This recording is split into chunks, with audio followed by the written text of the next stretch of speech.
Je crois que c'est pas très très droit, mais ça fera le taf. Hein. Voilà, à peu près. On me voit.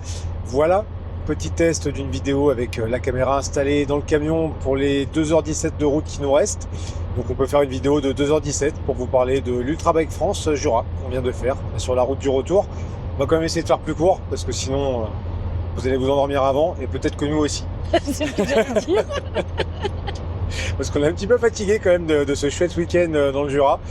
Et pour commencer par le commencement, déjà l'Ultra Bike France c'est quoi?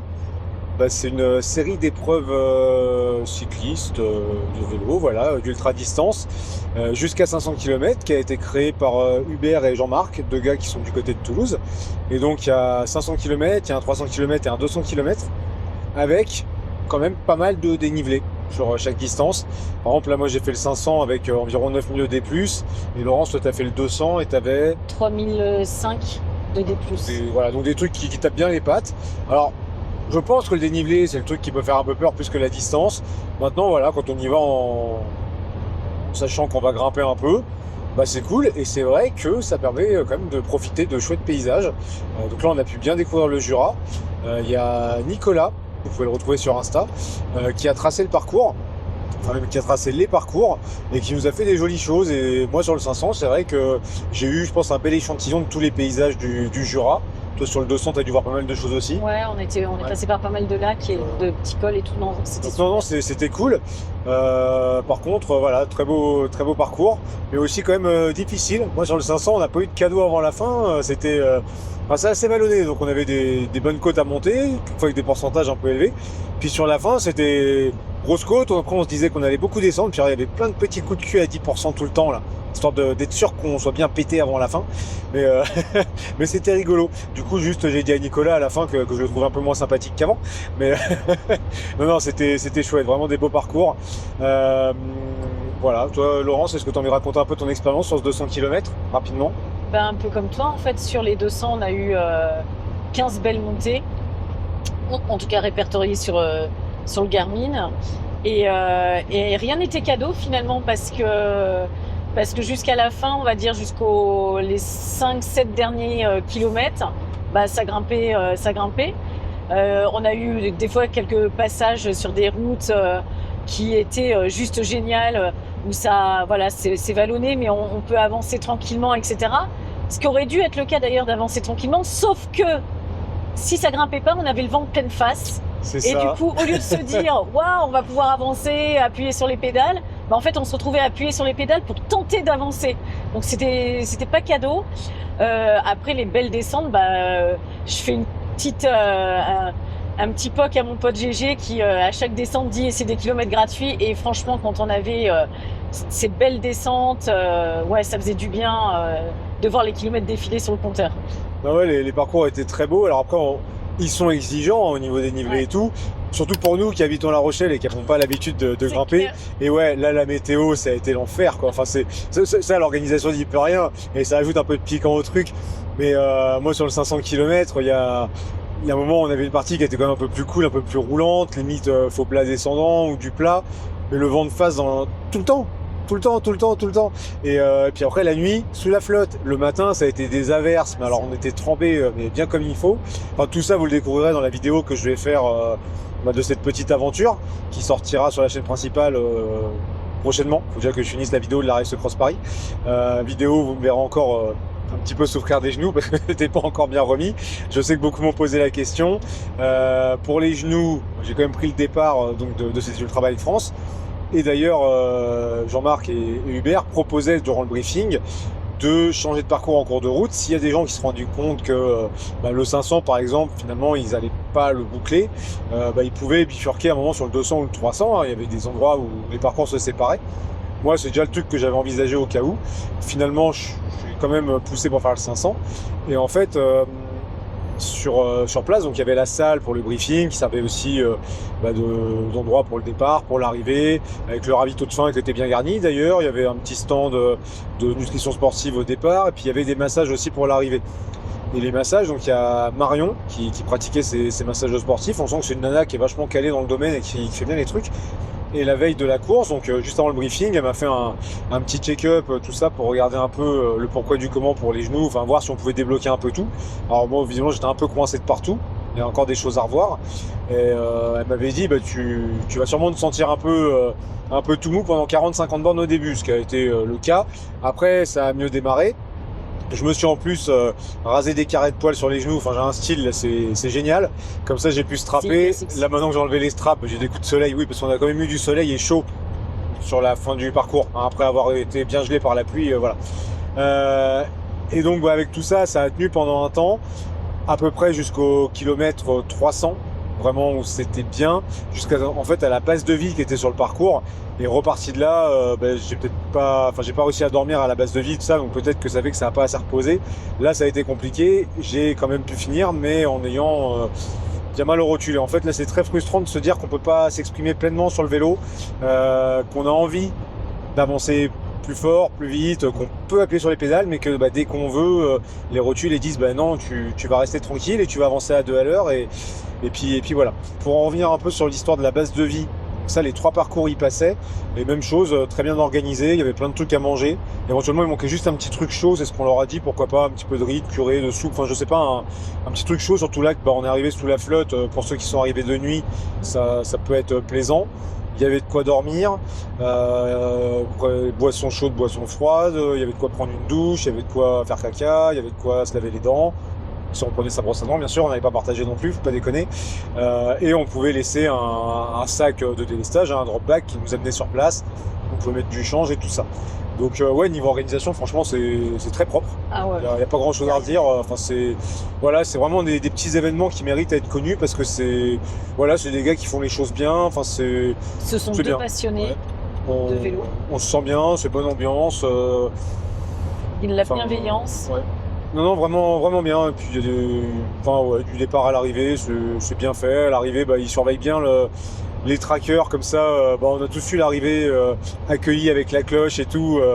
À un moment, j'ai vu Jean-Marc qui lui surveillait le tracker. Moi, j'étais déjà arrivé. Je l'ai vu se lever de sa chaise en courant avec une cloche parce qu'il a vu qu'il y en a qui arrivaient. Donc non, ils suivent bien le truc. C'est vraiment bonne équipe, c'est sympa. Et, je pense qu'on retournera cette année sur d'autres dates. Parce que là, c'était la première de l'année. Il y en a une en juillet, c'est Pyrénées occidentales, orientales, je sais pas. Orientales. Après, je sais qu'il y aura l'Ardèche, il y aura les Vosges en septembre. Enfin, je sais plus ce qu'il y a. Pareil, de toute façon, je vous remets le site dans la description. Puis il y a même un petit code de promo de 5%, ça vous intéresse de vous lancer là-dessus. Mais non, moi je vais y retourner, c'est avec plaisir, parce que c'était bien. Ouais. Voilà. Je sais pas si tu as quelque chose à rajouter au niveau du parcours, de l'orga et tout ça. Si, moi je vais rajouter que c'est comme tu disais par rapport au dénivelé, moi j'ai eu une grosse appréhension. Parce qu'entre faire 200 km autour de chez nous à La Rochelle et 200 km en montagne, pour moi c'était une première expérience. Donc c'est vrai que j'ai pas mal flippé. Je suis partie quand même avec un peu la boule au ventre et de me dire est-ce que je vais réussir ou pas. Et puis au-delà de ça, j'avais quand même j'ai encore des appréhensions suite à l'accident. Mais j'ai eu un gros coup de mou quand même. Passer le 110e, 115e kilomètre. Je pense que j'avais justement entre la différence des 200 km qu'on peut faire chez nous et en montagne, j'avais pas mesuré l'impact énergétique en fait, énergivore. Et j'ai pas pensé forcément à manger rapidement ou du moins j'ai dû attendre, peut-être le 50e ou 60e kilomètre et on avait déjà entamé pas mal de montées. Et du coup, je me suis un peu créé un déficit d'énergie et qu'il a fallu que je comble. Et je pense que quand je me suis arrêtée et que j'étais un peu au fond du four, maintenant je commence à me connaître, donc je sais qu'il fallait juste que je pose un peu le cerveau, que je mange, que je me dise que je suis capable, que tout va rentrer dans l'ordre et que je repars. Et à la fin, c'est vrai que quand je suis arrivée à la base au bivouac à Orgelé, j'étais aussi contente parce que c'était un des objectifs à arriver. Puis après, je suis repartie, j'étais refaite, quoi. J'ai fait des grandes pauses. C'est vrai que sur mes 12h27 de course, je crois que j'ai dû presque attendre 3 heures de pause, donc ce qui est assez énorme quand même, sur les 200. Mais en fait, c'est que j'ai appris sur cette course et pour moi, c'était rassurant et en même temps un bon entraînement. Et aussi de dire que 200 km sur des épreuves sur l'Ultra Bike France, je pense que c'est accessible à tous.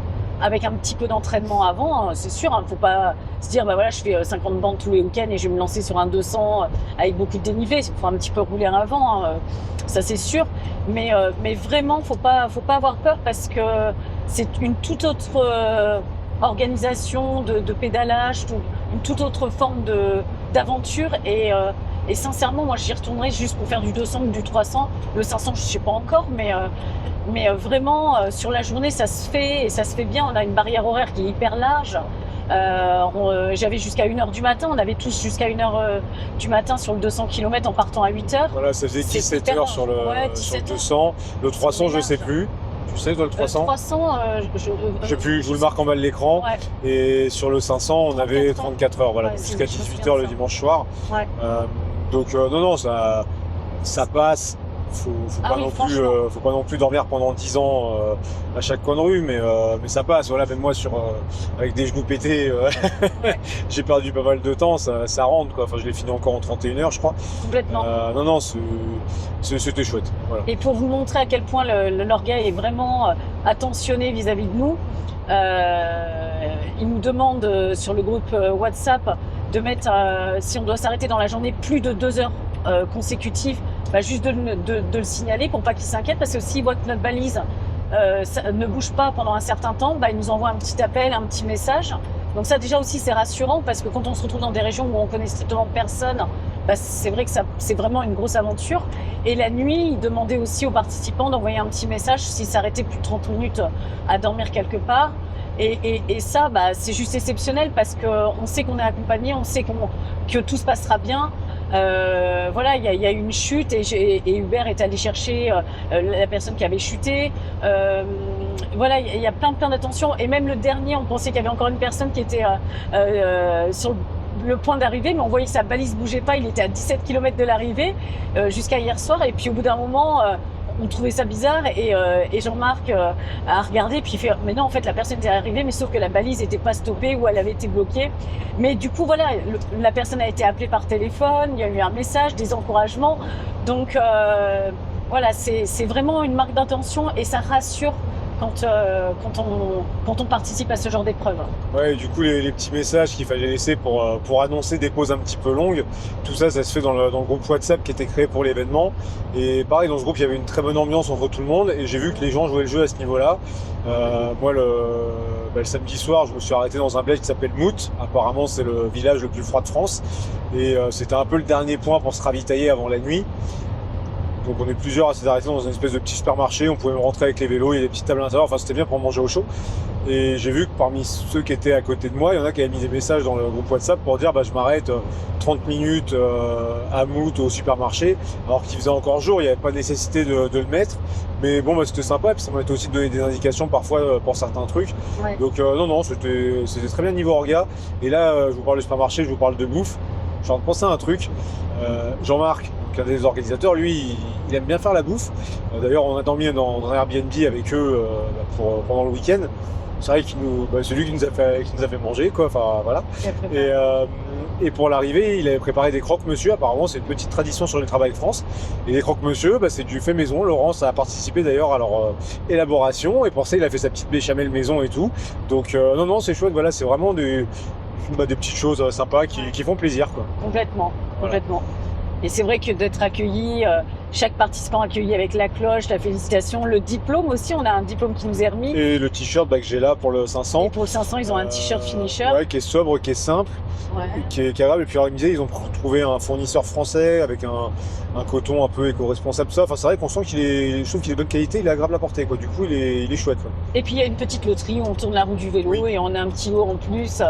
Donc c'est les petites attentions comme ça. Il y a le petit morceau de comté dans la glacière. Ah oui, le comté, la bière à l'arrivée, bière artisanale à la pression. Enfin voilà, on se sent bien, quoi. Non, c'était vraiment chouette. Moi, je suis très chaud pour y retourner. Si ça vous tente d'y aller, venez. Je sais que certains d'entre vous sont déjà venus puisque on a pu se croiser là sur l'événement, sur les différentes distances. Donc d'ailleurs, c'était très sympa de pouvoir se rencontrer encore une fois en vrai. Comme m'a dit Willy, un des gars que j'ai pu voir sur place, des fois vous avez l'impression de me connaître. Moi, je vous connais pas forcément. Donc quand vous venez, n'hésitez pas à me donner votre prénom au début parce que je sais pas toujours qui est qui ou votre pseudo, peut-être YouTube ou quoi ou Instagram. Comme ça me permet quelquefois de remettre un peu les qui est qui, quoi, parce que c'est pas toujours simple.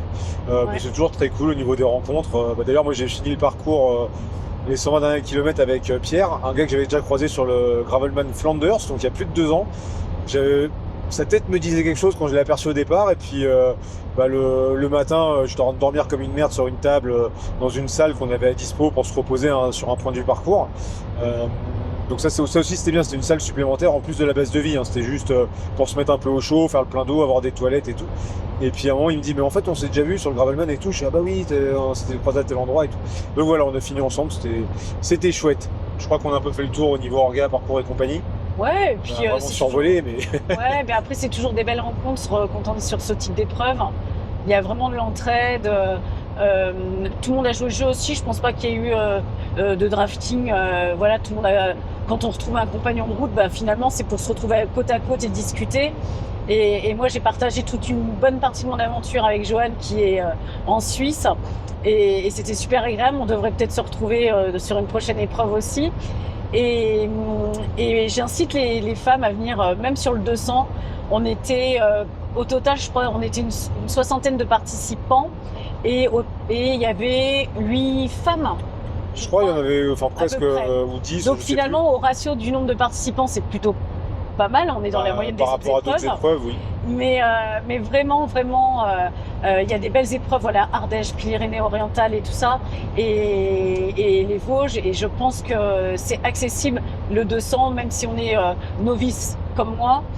Je pense que vous pouvez y aller les yeux fermés, vous serez bichonnés. Bon, de toute façon, faut se lancer, quoi.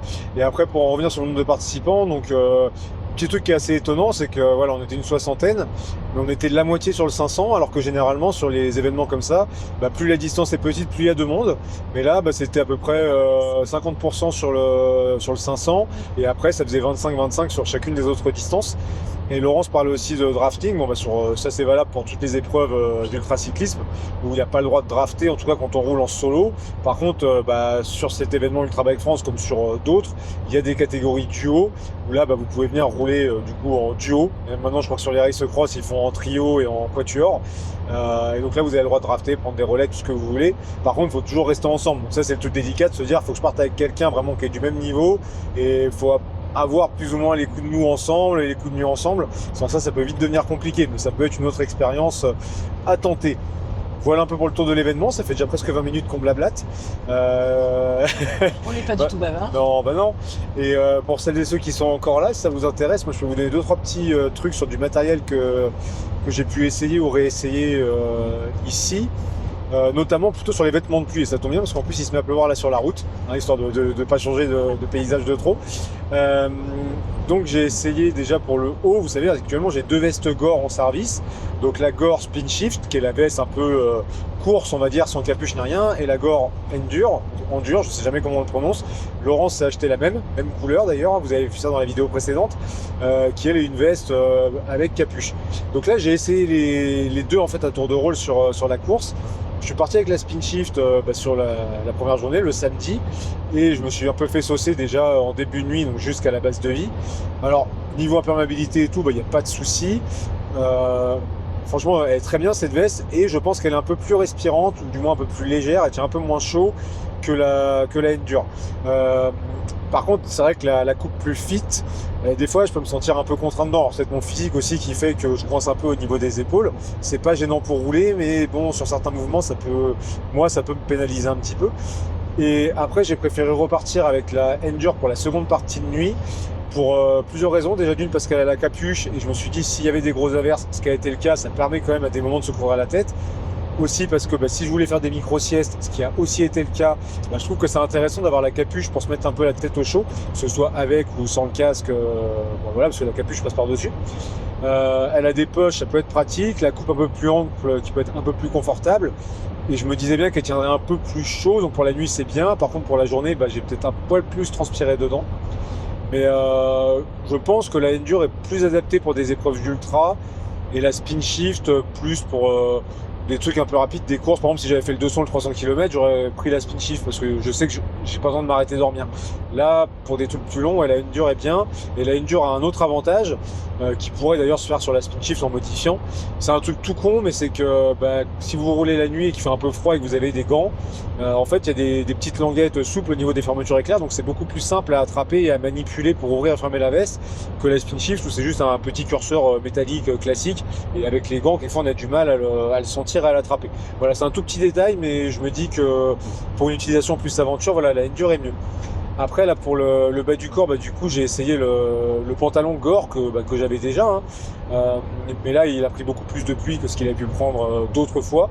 Et j'ai roulé avec quasi toute la nuit. Donc, ça m'a gardé un petit peu les genoux au chaud. Ça, c'était bien. Même au début, qu'il pleuvait pas trop. Et j'ai pas eu trop chaud dedans. Sauf après, vraiment au matin, quand ça a commencé à bien remonter la température. Avec les grosses saucées, à un moment, j'avais un peu froid aux jambes parce que même si l'humidité passe pas spécialement à travers, ça vient plaquer un peu à la peau, donc ça fait froid avec le vent, enfin avec l'air dans les descentes. Et fatalement, il y a quand même un peu de transpiration dedans, mais vraiment, il fonctionne très très bien. Et en couvre-chaussures, j'ai essayé 2 modèles de chez Grip Grab. Alors déjà au niveau des chaussures, pour la Race Cross Paris, je vous avais montré, j'avais mis des scotch au niveau des trous des cales pour éviter que l'eau rentre. Et ça fonctionne pas mal, ça fait pas tout, mais ça fonctionne pas mal. Avant de mettre les couvre-chaussures la première fois, j'avais déjà pris quelques gouttes, donc j'avais déjà les chaussettes un petit peu humides. Par contre après j'ai enfilé les couvre-chaussures, donc les Grip Grab Explore, je vous affiche une photo. Donc là c'est le modèle pour chaussures à cale VTT, qui englobe bien la chaussure. Le tour il est en laine en fait avec la membrane imperméable dedans, ça se met comme une sorte de chaussette par-dessus la chaussure et je trouve qu'il tient super bien en place pour marcher, comme il enveloppe bien la chaussure ça protège bien. Après par contre la laine peut garder un petit peu l'humidité, mais ça isole aussi bien du froid tout en restant respirant, donc ça c'est pas mal. Et en repartant en fait de la base de vie, j'ai essayé un autre modèle de chez Grip Grab dont j'ai pas le nom, mais je vous affiche la photo et je vous mets le lien aussi de ce matériel en description. Ça c'est un couvre-chaussures qui vient de sortir et qui a pas de fermeture éclair derrière. Donc pour l'enfiler, on est obligé d'enlever les chaussures, d'enfiler le truc. Il faut pas avoir des trop grosses chevilles. Alors moi ça va que j'ai des chevilles de fillette, mais je me dis pour des gens qui ont des plus grosses chevilles, malgré des grands pieds, c'est pas évident. Après ça marche bien, ça tient bien, mais en marchant l'avant peut se soulever un petit peu. Et je trouve que ça couvre moins les bords des chaussures, donc l'eau peut rentrer peut-être un peu plus facilement. Donc personnellement, je préfère les autres, même s'ils sont plus encombrants. Les deuxièmes, ils sont bien si en fait vous partez sur une course ou un truc, que vous les mettez au début, que vous les enlevez à la fin, parce que si vous devez les mettre ou les enlever en cours de route, ça oblige vraiment à s'asseoir, enlever les pompes et tout. Je trouve que c'est moins pratique. Voilà pour le matos, je crois que c'était à peu près les gros essais, on va dire, durant cet événement pour moi. Toi, je sais pas si tu as eu des choses particulière. J'ai juste mis la veste à un moment donné et c'est vrai que j'étais satisfaite. Mais bon, après moi mon matos, il change pas beaucoup par rapport à toi. Non, t'avais juste ta nouvelle petite sacoche devant, très colorée, voilà. Oui, c'est vrai. Ouais, c'est vrai. Et puis c'était la vraie grande épreuve avec mon vélo donc non, je suis contente. J'ai pas grand chose de plus à dire. Moi non plus. Et puis je pense qu'on a déjà dit plein de choses en 23 minutes et quelques secondes. Ah si, attends, là je reviens sur un truc pardon. Oula. Attention. Le Jura pour boire, c'est génial. Il y a des fontaines partout. Ah, tu parles d'eau. D'eau, oui. Parce que je pensais que tu étais allé au bar pendant que je continuais de rouler. J'aurais pu, remarquer, c'est vrai. Oui, c'est vrai qu'il y a beaucoup d'eau partout. Alors souvent c'est marqué eau potable ou parfois eau non contrôlée. Apparemment c'est surtout qu'ils font plus les contrôles pour voir si l'eau est potable, mais elle est bonne quand même. Moi je me suis ravitaillé qu'une fois dans une de ces fontaines qui n'avait d'ailleurs aucun décriteau. Mais sinon beaucoup sont marqués eau non potable. Je sais qu'à la fin Pierre avec qui j'ai roulé on a pris on n'est pas mort, en tout cas il est pas mort. Moi je sais plus trop ce que j'ai pris comme eau. J'ai rempli tout. Mais a priori ça passe bien, mais encore une fois un truc qui peut être intéressant dans ces cas-là si on a le doute, c'est d'avoir sur soi un truc pour purifier l'eau. Donc soit il y a les flasques filtrantes, soit il y a des trucs aux UV, soit les pastilles micro-pures. Bon là je pense qu'il n'y avait pas besoin, l'eau elle avait l'air clean. Moi j'ai rempli toutes mes gourdes et je les ai toutes finies et j'ai pas eu la chiasse. Non mais voilà, par contre dans le Jura, le Doubs est un peu comme Race Cross Paris où c'est Picardie-Normandie, les chiottes publiques, ça court pas les rues. Il n'y a pas eu... par contre on traverse pas trop vu, les petites villes quoi. Ouais, encore, moi j'ai été obligé de faire ma sieste ailleurs que dans des chiottes. Ça me manque de faire mes micro-siestes avec une odeur de pisse là, putain. Voilà. Sur ce, le Puy-Marie est sur notre gauche, vous ne le voyez pas, et en fait nous non plus vu la météo. Et je pense qu'il est temps de vous laisser. Ciao.